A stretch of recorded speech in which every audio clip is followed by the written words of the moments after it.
183वां दिन। नए अहद नामा में से आज की तिलावत रसूलों के अमाल उसका 21वां बाब 27वीं आयत से लेकर 22वें बाब की 21वीं आयत तक।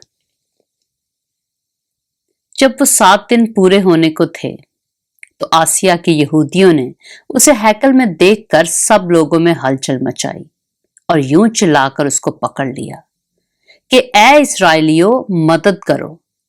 ये वही आदमी है जो हर जगह सब आदमियों को उम्मत और शरीयत और इस मकाम के खिलाफ तालीम देता है, बल्कि उसने यूनानियों को भी हैकल में लाकर इस पाक मकाम को नापाक किया है, क्योंकि उन्होंने इससे पहले तरफुमस इफ्सी को उसके साथ शहर में देखा था। उसी की बाबत उन्होंने ख्याल किया कि पौलुस उसे हैकल में ले आया है, और तमाम शहर में हलचल पड़ गई और लोग दौड़कर जमा हुए और पौलुस को पकड़कर हैकल से बाहर घसीट कर ले गए और फौरन दरवाजे बंद कर लिए गए। जब वो उसे कत्ल करना चाहते थे तो ऊपर पलटन के सरदार के पास खबर पहुंची कि तमाम यरूशलेम में खलबली पड़ गई है। वो उसी दम सिपाहियों और सूबादारों को लेकर उनके पास नीचे दौड़ा आया और वो पलटन के सरदार और सिपाहियों को देखकर पौलुस की मारपीट से बाज आए। इस पर पलटन के सरदार ने नजदीक आकर उसे गिरफ्तार किया और 2 जंजीरों से बांधने का हुक्म देकर पूछने लगा कि ये कौन है और इसने क्या किया है। भीड़ में से बाज कुछ चिल्लाए और बाज कुछ। बस जब हुल्लड़ के सबब से कुछ हकीकत दरियाफ्त ना कर सका तो हुक्म दिया कि उसे किला में ले जाओ।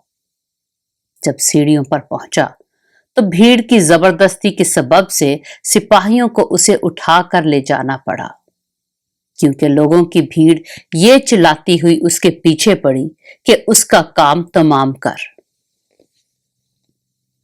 और जब पौलुस को किला के अंदर ले जाने को थे तो उसने पलटन के सरदार से कहा, क्या मुझे इजाजत है कि तुझसे कुछ कहूं? उसने कहा, क्या तू यूनानी जानता है? क्या तू वो मिस्री नहीं जो इससे पहले गाजियों में से 4000 आदमियों को बागी करके जंगल में ले गया?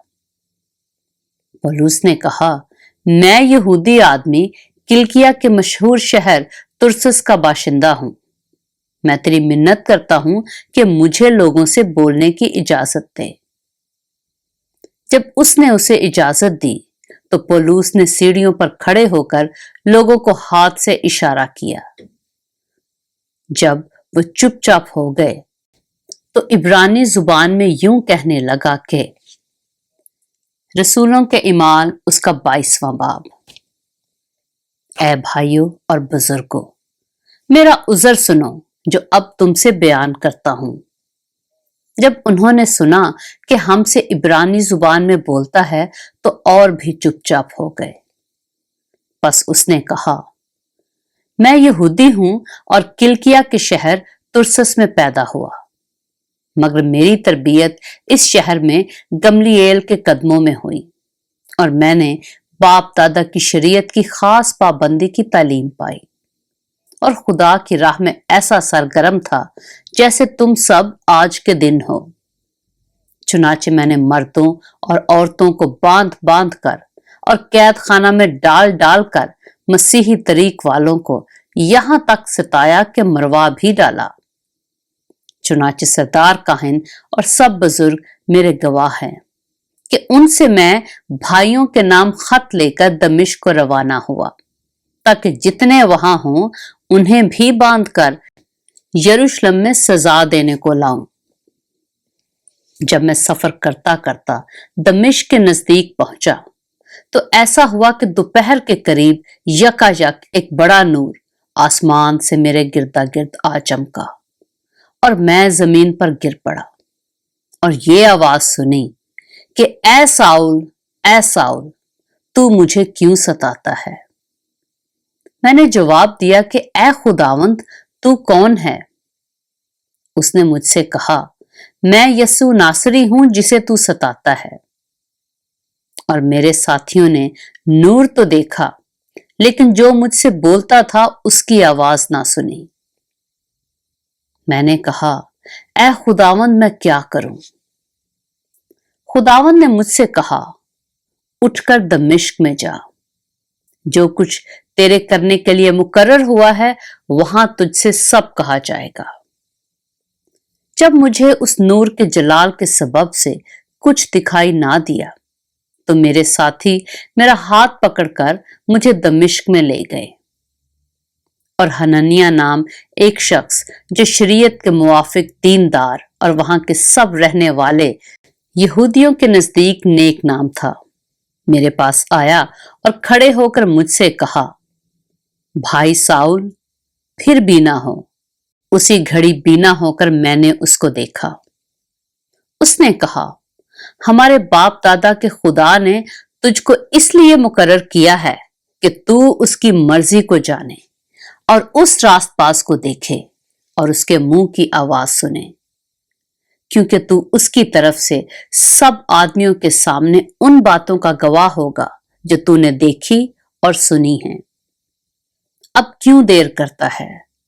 उठ, बपतिस्मा ले और उसका नाम लेकर अपने गुनाहों को धो डाल।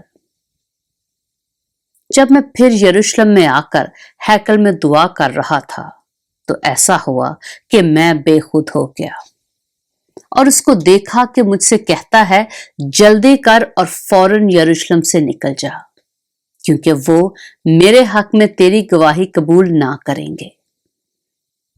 मैंने कहा, ऐ खुदावंद, वो खुद जानते हैं कि जो तुझ पर ईमान लाए मैं उनको कैद कराता और जा बजा इबादत खानों में पिटवाता था। और जब तेरे शहीद स्तिफनस का खून बहाया जाता था तो मैं भी वहां खड़ा था और उसके कत्ल पर राजी था और उसके कातिलों के कपड़ों की हिफाजत करता था। उसने मुझसे कहा, जा, मैं तुझे गैर कौमों के पास दूर दूर भेजूंगा। पाक कलाम के पढ़े और सुने जाने पर खुदावंद की बरकत हो।